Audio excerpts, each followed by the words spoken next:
Hello বন্ধুরা, তো আমরা যেহেতু ভ্যাকেশনে দিদির বাড়িতে এসেছি ভুবনেশ্বরে, তো এখানে কালকে আমরা সন্ধ্যার সময় চলে গিয়েছিলাম আর কি একটু শপিং করতে। তো দিদি কিছু শাড়ি টাড়ি কিনে দেবে, তো মাও পূজার জন্য দিয়ে দিচ্ছে, বলতে এসেছিস যখন মানে কিনে নিয়ে যা।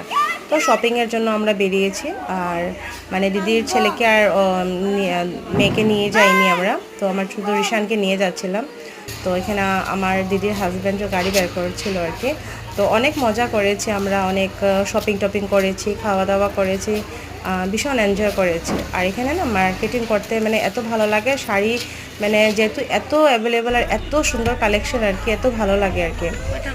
তো আমরা গেছিলাম ঠিক সন্ধ্যায় গেছিলাম। আর এখানে ওয়েদারটা এত ভালো মানে করছিল আর কি।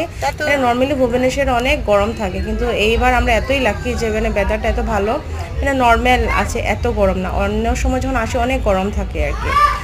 তো বেশ আমরা এনজয় করছিলাম, ভালো লাগছিল। তো অনেক শপিং টপিং করেছি আমরা, শাড়ি টাড়ি কেনা হলো। আর আবার খাওয়া দাওয়া করে আমরা রাতে ফিরে গেছি। তো কেমন লেগেছে ব্লগটা নিশ্চয়ই জানাবেন।